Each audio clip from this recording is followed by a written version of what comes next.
Janasena party కుటుంబ సభ్యులకి పేరు పేరున ధన్యవాదాలు. బొల్లారి వెంకటరామారావు గారు చింతలేఖ విచ్చేశారండి. తెలుగుదేశం పార్టీ కుటుంబ సభ్యులు స్వాగతం పలుకుతూ ఉన్నారు. ఉదయ గారి ముద్దుబిడ్డ, ఉదయ గారు మాజీ శాసనసభ్యులు, ప్రస్తుతం తెలుగుదేశం పార్టీ ఇన్ఛార్జ్ శ్రీ బొల్లారి వెంకటరామారావు గారికి స్వాగతం పలుకుతూ తెలుగుదేశం పార్టీ కుటుంబ సభ్యులు, అదేవిధంగా బొల్లారి వెంకటరామారావు గారి నాయకత్వం, బొల్లారి వెంకటరామారావు నాయకత్వం, బొల్లారి వెంకటరామారావు నాయకత్వం, బొల్లారి వెంకటరామారావు నాయకత్వం, బొల్లారి వెంకటరామారావు నాయకత్వం. జై బొల్లారి, జై బొల్లారి, జై బొల్లారి, జై తెలుగుదేశం, జై తెలుగుదేశం. ఉదయగిరి ముద్దుబిడ్డ, ఉదయగిరి అభివృద్ధి ప్రదాత శ్రీ గౌరవనీయులు బొల్లారి వెంకటరామారావు గారిని చింతలేఖ గారు విచ్చేశారు. తెలుగు మహిళలు, జనసేన పార్టీ కుటుంబ సభ్యులు, తెలుగుదేశం పార్టీ కుటుంబ సభ్యులు ప్రతి ఒక్కరూ ఘన స్వాగతం పలుకుతూ ఉన్నారండి. జై బొల్లారి, జై బొల్లారి, జై బొల్లారి. ఉదయగిరి అభివృద్ధి ప్రదాత శ్రీ గౌరవనీయులు తెలుగుదేశం పార్టీ ఇన్ఛార్జ్ కాబోయే ఎమ్మెల్యే వారు, ఉదయగిరి నియోజకవర్గం కాబోయే ఎమ్మెల్యే, ప్రస్తుత తెలుగుదేశం పార్టీ ఇన్ఛార్జ్ శ్రీ మాన్యశ్రీ బొల్లారి వెంకటరామారావు గారు. జై బొల్లారి, బొల్లారి గారి నాయకత్వం, ఉదయగిరి గడ్డ, బొల్లారి గడ్డ.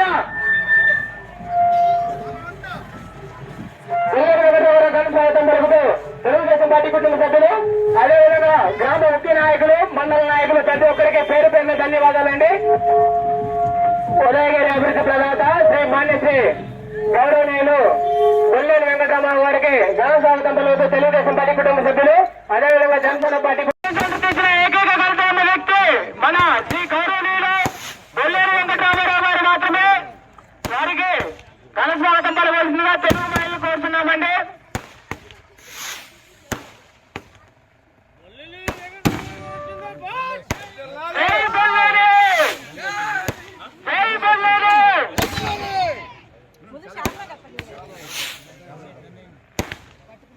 గట్టిగా అరవట్లేదు ఎవరు.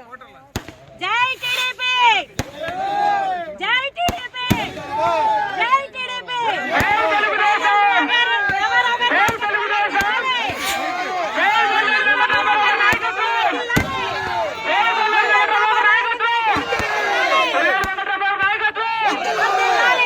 ఉదయగిరికి అభివృద్ధిని పరిచయం చేసిన మొదటి వ్యక్తి శ్రీ బొల్లారి వెంకటరామారావు గారి ఘన స్వాగతం పలికిన తెలుగు మహిళలకు ప్రతి ఒక్కరు దాదాపు వందనం. అదేవిధంగా తెలుగుదేశం పార్టీ కుటుంబ సభ్యులకు ప్రతి ఒక్కరికి పేరు పేరున ధన్యవాదాలండి. ఇది ఎవరు కాదన్నా ఎవరైనా నిలబెడుతున్న సత్యం. ఇదే చింతలదేవి గ్రామానికి ఈరోజు బొల్లారి రామారావు గారు చేసిన అభివృద్ధిని గురించి అందరూ దాని మీద నమ్మకంతో ఈసారి బొల్లారి రామారావు గారికి బొల్లారి రామారావు గారిని అందరినీ పార్టీలోకి ఆహ్వానించవలసిందిగా కోరుతున్నాము. ఓరుగంటి నరసింహ గారు, జంబాల మాలేశ్వర గారు, ఓరుగంటి సుబ్బానాయుడు గారు, పెదకాపు, ఓరుగంటి అంకయ్య గారు, ఓరుగంటి మాలకొండయ్య గారు, ఓరుగంటి చిన్నమాలకొండయ్య గారు, ఓరుగంటి బాపయ్య గారు,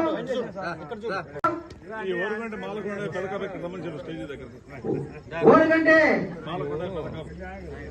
సుబ్బానాయుడు, పెదకాపు గారిని వేదిక దగ్గరకు రావాల్సిందిగా కోరుతున్నాము.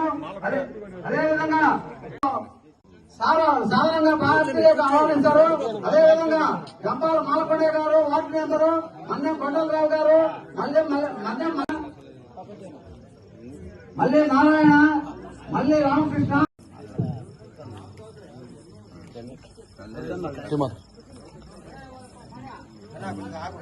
అందరికీ నమస్కారం.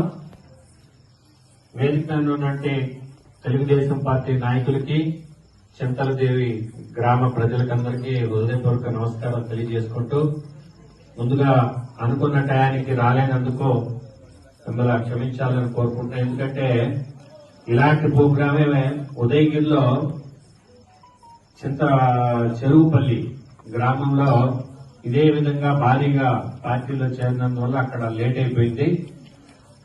అయినా కూడా ఎవరు ఒక్కళ్ళు కూడా ఇక్కడి నుంచి కదలకుండా అందరూ ఓపిక ఇక్కడ కూర్చొని ఎంతో ప్రేమతోటి నాకు స్వాగతం పలికిన చింతలదేవి గ్రామ ప్రజలందరికీ నా హృదయపూర్వక నమస్కారాలు తెలియజేసుకుంటున్నాను.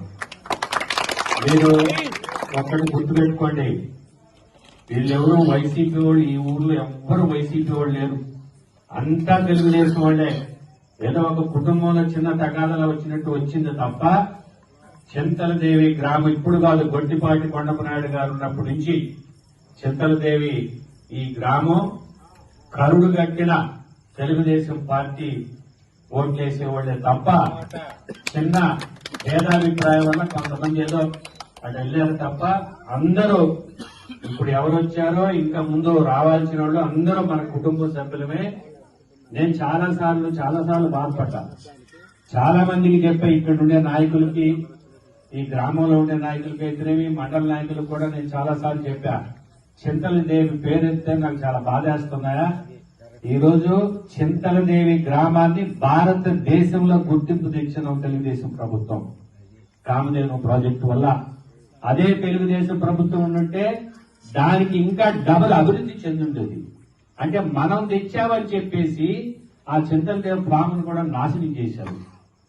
సంవత్సరానికి ఆ రోజు వెంకయ్యనాయుడు గారి దగ్గరికి పోయి నేను తీసుకొచ్చినప్పుడు 25 కోట్లతో మొదలవుతుంది రామారావు, సంవత్సరానికి 250 కోట్లు కూడా దీనికి ఇచ్చే అవకాశం ఉంది కేంద్రం నుంచి, నువ్వు బాగా అభివృద్ధి చేసి దీని మీద శ్రద్ధ పెట్టని చెప్పి ఆ రోజు వెంకయ్యనాయుడు గారిని కూడా నేను ఇక్కడ తీసుకొచ్చా.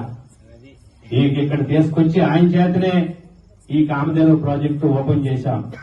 ఒక్కసారి మీరు ఆలోచన చేసుకోండి, ప్రతి ఒక్కళ్ళు కూడా ఈ రోజు తెలుగుదేశం చేసిన అభివృద్ధికి ఒక్క ఓటు కూడా వైసీపీకి పడకూడదని చెప్పి మిమ్మల్ని అందరినీ కోరుకుంటున్నాం. ఎందుకంటే ఈరోజు ఆ రాడ్ల మీద 6 బ్రిడ్జిలు ఎవరు కట్టించారు? తెలుగుదేశం అధికారంలోకి వచ్చిందో 6 బ్రిడ్జిలు కట్టించాం. ఈ కామధేను ప్రాజెక్ట్ అయితేనేవి, గ్రామాల్లో సీసీ రోడ్లు అయితేనేవి, ఎన్ని ఉదయగిరిలో అన్ని మండలాల కంటే కూడా కొండాపురం మండలంలో ప్రత్యేక శ్రద్ధ తీసుకొని మనం అభివృద్ధి చేసి ఆ రోజు గొట్టిపాటి కొండపనాయుడు గారు ఈ కాలం ఏదైతే ఉత్తర కాలం ఉందో ఆయన పాపం గవర్నమెంట్ తో పోరాడి దాన్ని స్టార్ట్ చేయించాడు. ఆయన టైంలో స్టార్ట్ చేస్తే మనం దాన్ని కంప్లీట్ చేసి కొమ్మి గ్రామం వరకు 105 కిలోమీటర్లు నీళ్లు తీసుకుపోయాం తెలుగుదేశం ప్రభుత్వంలో. మరి ఈ 5 సంవత్సరాల్లో వైసీపీ వాళ్ళు ఎక్కడన్నా ఒక్క రూపాయి తట్ట మట్టేశారని చెప్పి మిమ్మల్ని అడుగుతున్నాం. ఒక అవినీతి తప్ప అభివృద్ధి ఎక్కడ లేదు. చంద్రబాబు నాయుడు గారు నిజాయితీగా 14 సంవత్సరాలు ముఖ్యమంత్రిగా చేస్తే ఈ దుర్మార్గుడు 53 రోజులు జైల్లో పెట్టాడు. 73 సంవత్సరాల వయసుండే చంద్రబాబు నాయుడు గారిని మరి ఈ రోజు భువనేశ్వర్ గారు ఆ రోజు చంద్రబాబు నాయుడు గారు జైల్లో ఉంటే ఒక అతను మనస్తాపం చెంది ఆయన చనిపోతే ఈ రోజు భువనేశ్వరమ్మ గారు వచ్చి 3 లక్షల రూపాయలకి ఆ ఊరికి వచ్చి వాళ్ళ ఇంటికి వచ్చి డబ్బులు ఇచ్చిపోయారు. కష్టాల్లో ఉన్నా కూడా, అధికారంలో లేకపోయినా కూడా తెలుగుదేశం నాయకులు, మన నాయకులు గాని, మన అధినాయకుడు గాని, ఎన్టీఆర్ ట్రస్ట్ తరఫున భువనేశ్వర్ గారు గాని అధికారంలో ఉన్నా లేకపోయినా ప్రజల జనసేన పార్టీ, తెలుగుదేశం పార్టీ కలిసి మనం ప్రజల్లోకి రేపు ఎన్నికలకు పోతున్నాం. ఖచ్చితంగా తెలుగుదేశం పార్టీ, జనసేన పార్టీ కలిసి రాబోయే రోజుల్లో అధికారం 100% వస్తుంది. దీంట్లో ఎవ్వరికీ అనుమానం పడాల్సిన అవసరం లేదు. ప్రజలు ఈ జగన్మోహన్ రెడ్డికి ఒక్కసారి అవకాశం అని చెప్పి ఇచ్చినందుకు ఎంత బాధపడుతున్నానంటే, ఈ మధ్య డిసెంబర్ 27వ తేదీ నరవాడలో మొదలుపెట్టి నేను ఉదయగిరి హెడ్ క్వార్టర్ లో ఇంటింటికి వెళ్ళా. 4936 ఇళ్లకు వెళ్ళా. ఏ ఇంటికి పోయినా కూడా, మరీ ముఖ్యంగా ముస్లింస్ ఎక్కువగా వాళ్ళ పక్క మొగ్గు చూపేవాళ్ళు. ఏ ఇంటికి పోయినా కూడా అయ్యా పొరపాటు చేసాం, ఈ దుర్మార్గుడికి ఓటేశాం, రాజశేఖర రెడ్డి కొడుకు కదా, రాజశేఖర రెడ్డి లాగా పరిపాలన చేస్తాడు అనుకున్నాం, కానీ ఈ దుర్మార్గుడయ్యా, ఈ దుర్మార్గుడి కోసం పొరపాటు చేసామయ్యా. ప్రతి ఇంట్లో మాకు బ్రహ్మరథం పట్టారు. ఇంటింటికి మేము ప్రతి ఇంటికి వెళ్లి ఓటు అడిగా నేను. ఆ తర్వాత ఇప్పుడు వింజమూరులో మొదలు పెట్టాం. వింజమూరులో దాదాపుగా 60-70% అయిపోయింది. ఇంకా 30% అది కూడా కంప్లీట్ చేస్తాం. అట్లా వరుసగా నియోజకవర్గంలో అన్ని మేజర్ పంచాయతీలకు వెళ్లి ఈ దుర్మార్గులు చేసిన మనమేంటి వాళ్ళేంటి అని చెప్పేసి జనాలకి తీసుకెళ్తుంటే వాళ్ళకి ఈరోజు అర్థమవుతుంది. అంటే బటన్ నొక్కేసి 10,000 20,000 ఇస్తే మన జీవితాలు తెల్లారిపోతాయని అనుకుంటున్నాను. అంటే ఎన్ని రోజులు మనకి ఈ ఫ్రీ డబ్బులు ఇచ్చేసి ఈ డబ్బులు ఏదో ఆయన జేబులోంచి ఏమి ఇవ్వట్లా, మన మీద ట్యాక్స్ రూపంలో వసూలు చేసిన డబ్బులే మనకి వేస్తున్నాడు. ఈరోజు లిక్కర్ ఉంది, ఏం చెప్పాడు ఆడవాళ్ళకి? ఆ రోజు విజయవాడలో బ్రహ్మాండమైన బహిరంగ సభలో ఏమన్నాడు? 2024లో నేను మద్య నిషేధం చేసే మళ్ళా ఓటు అడుగుతా అన్నాడు. మళ్ళా మాట తప్పడంట, మడవ తిప్పడంట. సిగ్గుండు పడ్డ ఆ మాట అనడానికి. ఈరోజు మద్య నిషేధం చేశాడా? పైగా 20 సంవత్సరాలకి మనం తాగాలంట. ఈయన తెచ్చిన అప్పుకి మద్య నిషేధం మీద అప్పు తెచ్చాడు. 20,000 కోట్లు అప్పు తీసుకున్నాడు మద్యం మీద. మనం ఖచ్చితంగా ఈ చేతులు కూడా లేదు, ఇప్పుడు క్యాన్సిల్ చేయాలన్నా చేయలేడు. అప్పు తెచ్చేస్తున్నాడు. ఇప్పుడు ఆయన అప్పు కట్టే పరిస్థితి లేడు. రాష్ట్రాన్ని అప్పుల్లో ముంచేశాడు. 12 లక్షల కోట్లు అప్పు చేశాడు. ఎవరు తీరుస్తారు ఈ డబ్బులు? మనం ప్రజలే తీర్చాలి. ప్రజల మీద పన్నేస్తారు. మళ్లీ కరెంటు ఛార్జీలో, బస్ ఛార్జీలో, ఉప్పు నిప్పు పప్పు అన్నిటి మీద ట్యాక్సులు వేసి ఆ అప్పు తీర్చాల్సింది.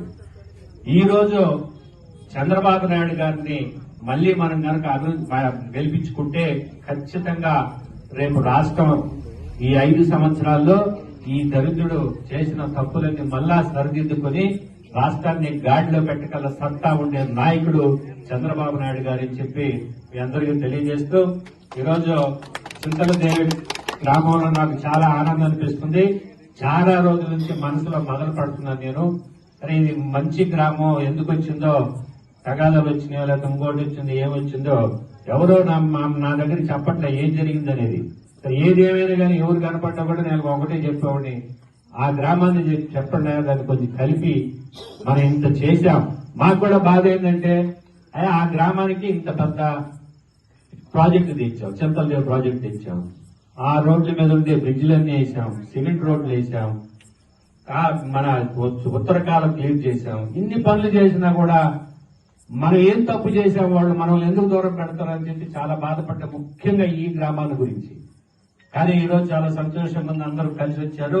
ఇంకా కొరవ సర్వ ఎవరు ఉంటే వాళ్ళు కూడా వస్తే బాగుంటుంది. 1 సైడెడ్ గా ఈ పంచాయతీలో రేపు తెలుగుదేశం పార్టీకి 100% ఓట్లు పడాలా. అసలు వైసీపీ జెండా ఈ ఊర్లో కనపడకూడదని చెప్పి చెప్తున్నాను.